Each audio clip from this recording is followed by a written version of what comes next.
There's a difference between being arrogant and being socially awkward. You're listening to the Emotional Intelligence Developer Podcast. There's something we do all the time when dealing with other people. We see a behavior, and we turn it into a personality.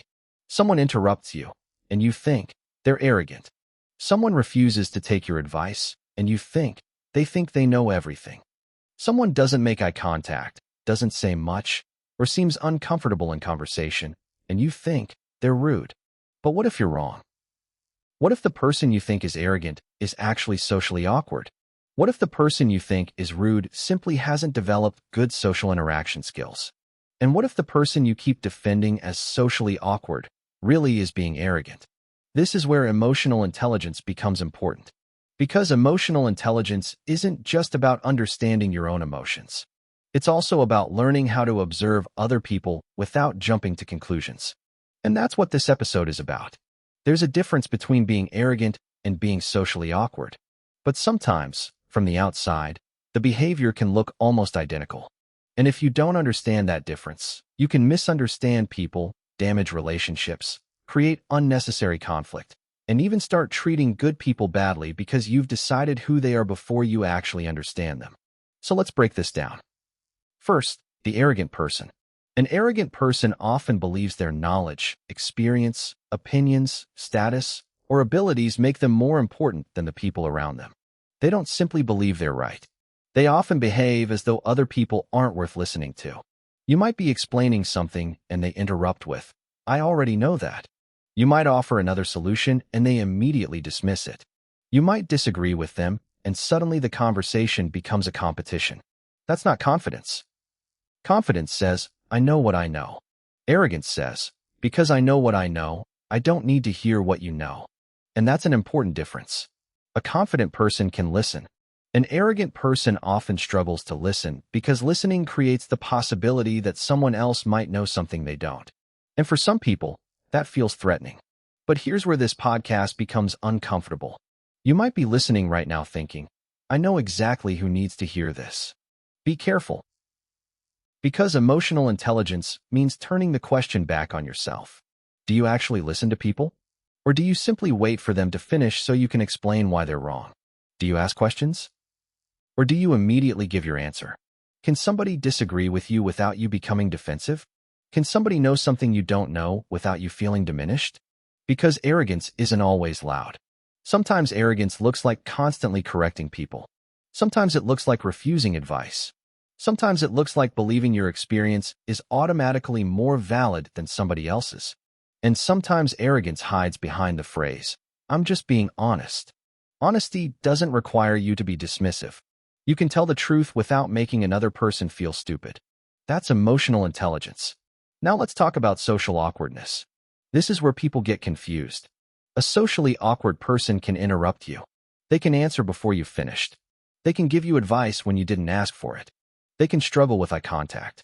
They can become uncomfortable when conversations change direction. They can become rigid about how things should be done.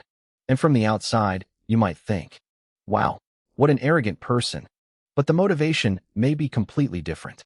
Someone might interrupt because they're excited. They might think they've understood your point and rush to show you that they're following. They might not recognize that you've got another sentence to finish. They might be nervous about silence. They might simply have poor conversational timing. That doesn't necessarily make them arrogant. It means they may have a social skill they need to develop. And that's an important distinction. Because good intentions don't automatically create good behavior. Someone can genuinely mean well and still make other people feel unheard. That's where self-awareness comes in. If people keep telling you that you interrupt them, don't immediately say, "That's not what I meant." Maybe it wasn't what you meant. But that's not the whole story. You also need to ask, what am I doing that creates this experience for other people? That's emotional intelligence. Not beating yourself up. Not labeling yourself. Just becoming aware. And then there's another kind of social awkwardness. This is the person who becomes attached to one way of doing things. Maybe they learned something from someone. Maybe it worked once. Maybe it's the only method they've ever known. So now, every time another solution appears, they reject it. "This is how I do it. This is how I've always done it. This worked for me." And there is nothing wrong with having principles. There is nothing wrong with having a preferred way of doing something. The problem begins when familiarity becomes more important than effectiveness. If your method is slowing you down, damaging your relationships, creating unnecessary stress, or making your life harder, being unwilling to reconsider it isn't strength. It may simply be rigidity. And sometimes socially awkward people don't realize how their rigidity affects other people. They think they're defending what they know. Other people experience it as stubbornness, arrogance, or dismissiveness. Again, the behavior can look similar. The underlying reason may be very different. And this is exactly why you shouldn't rush to diagnose someone's character from one interaction. Now let's talk about the third person. This is the person who knows both types of people but can't tell the difference. They've dealt with arrogant people before. They've dealt with awkward people before. But they've started putting everyone into the same category. Someone interrupts? Arrogant. Someone disagrees? Arrogant. Someone doesn't understand social cues? Arrogant. Someone doesn't take their advice? Arrogant. And now they've developed a habit of interpreting behavior through the worst possible explanation. This is where psychology gives us something useful. Human beings use shortcuts when making judgments about other people. We don't have unlimited time to investigate everyone's intentions, so we make quick assessments. The problem is that quick assessments can become permanent labels. Once you've decided someone is arrogant, you start noticing everything that confirms your conclusion. They interrupt? See. They disagree? There it is again. They don't respond the way you expected? Typical. You stop looking for alternative explanations. And now you're no longer observing the person. You're observing your own assumption about them. That's a dangerous place to be. Because your first impression can be useful, but your first impression is not necessarily the truth. Try this instead. Observe. Pause. Consider. Then respond. Don't go straight from observation to accusation. You saw a behavior. You don't automatically know the reason behind it. And then there's the fourth person. The person who wants to understand everybody. They watch people. They notice patterns. They know who's difficult. They know who's defensive. They know who needs a different approach. And that can be a valuable emotional intelligence skill. But there's a trap here too.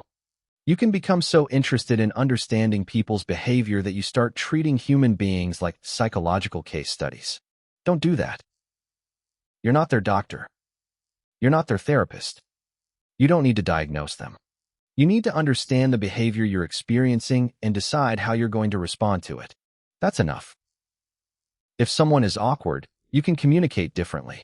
If someone is arrogant, you can establish boundaries. If someone is rigid, you can introduce another perspective. If someone is defensive, you can choose your words carefully. And if someone repeatedly disrespects you, you don't need to spend 6 months analyzing why. Sometimes the answer is simply, this behavior isn't acceptable to me. Emotional intelligence doesn't mean tolerating everything. It means responding intelligently. Here's where I want you to look at yourself. Because this episode isn't just about identifying other people. Ask yourself, do I interrupt people? Do I listen all the way through? Do I become defensive when somebody challenges me? Do I assume disagreement means disrespect? Do I insist on my solution because it's actually better, or because it's the solution I'm comfortable with? Do I mistake confidence for arrogance? Do I mistake awkwardness for arrogance? Do I label people too quickly? And perhaps the most important question, how often am I completely certain about someone's character when I actually have very little information? That's the question emotional intelligence asks you to sit with. Intent, behavior, and impact are different things. This might be the most important lesson in this entire episode. Someone can have good intentions. Their behavior can still be frustrating, and the impact can still be negative. Someone might interrupt you because they're excited. Their intention might be harmless, but you still experience being interrupted. Both things can be true. You don't have to call them a bad person. You can simply say, let me finish my thought, and then I'd like to hear yours. That's a boundary. And it's a much more intelligent response than immediately deciding, you're arrogant. Likewise, if somebody tells you that your behavior is affecting them, you don't have to defend your intentions for 10 minutes. You can say, I didn't realize I was doing that. I'll pay attention to it. That's growth. So how do you actually deal with different people? Start with behavior, not labels. If someone interrupts you, address the interruption. If someone dismisses your opinion, address the dismissal. If someone refuses to consider alternatives, ask them why. If someone constantly talks over you, establish a boundary. If someone is socially awkward, give them a little room to learn. But don't confuse giving someone room with allowing them to repeatedly disrespect you. And if you're the socially awkward person, don't use awkwardness as an excuse to avoid developing your social skills. Learn to pause. Let people finish. Ask questions. Notice body language. Listen for tone. Watch how people respond to you. And most importantly, become willing to hear feedback without turning it into an attack. You don't have to become the most socially confident person in the room. You just need to become more aware of how you affect the room. And if you're the arrogant person, cool down. You don't have to win every conversation. You don't have to prove that you know more. You don't have to correct every mistake. You don't have to have the final word. Sometimes intelligence is knowing the answer. Sometimes emotional intelligence is knowing when not to give it. Let somebody finish. Ask them why they think what they think. Consider that you might learn something. And if you discover that you're wrong, say it. I was wrong. Those 3 words don't make you smaller. They make you more credible. And if you're the person who keeps calling everybody arrogant, slow down. You may have become very good at spotting arrogance, but you may also have become too quick to see it. Not everybody who behaves badly is arrogant. Not everybody who disagrees with you is arrogant. Not everybody who struggles socially is arrogant. Sometimes people need feedback. Sometimes people need patience. Sometimes people need boundaries. And sometimes you need to reconsider your own interpretation. That's emotional intelligence. Here's the bigger lesson. People are complicated. You will never completely understand somebody from one conversation. You will never know everything happening inside another person's head. And you don't need to. What you need is enough awareness to stop turning every uncomfortable interaction into a character judgment. Because once you label someone, you change the way you treat them. And once you change the way you treat them, you may actually create the behavior you're expecting. You treat someone like they're arrogant. They become defensive. You interpret their defensiveness as arrogance. You become more hostile. They withdraw. You interpret their withdrawal as arrogance. And suddenly you've created an entire story about someone who may never have been the person you thought they were. That's how misunderstandings grow. So before you decide who somebody is, ask yourself, what did I actually observe? Not what did I assume? Not what did I feel? Not what does this remind me of? What did I actually observe? Then ask, what else could explain this behavior? You don't have to believe every alternative explanation. You simply need to remain open enough to consider one. This is why emotional intelligence matters. Emotional intelligence gives you another option between 2 extremes. You don't have to blindly trust everyone, and you don't have to immediately condemn everyone. You can observe. You can listen. You can question. You can set boundaries. You can adapt. You can change your mind. And you can still protect yourself. That's the skill. Because the goal isn't to become someone who understands everybody perfectly. That's impossible. The goal is to become someone who doesn't need to be certain about another person's character before deciding how to respond to their behavior.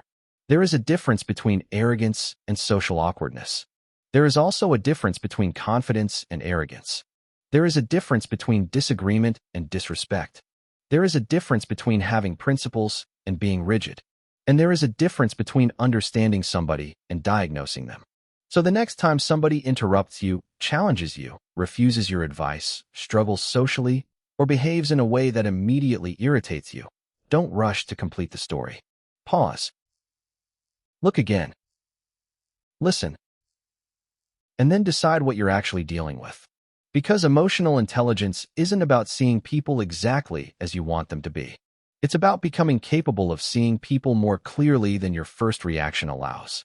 And sometimes, the most intelligent thing you can say about another person is, I don't know yet. That pause might save a relationship. It might prevent an unnecessary argument. It might help somebody recognize a social skill they need to develop. And it might even reveal something about yourself that you weren't ready to see.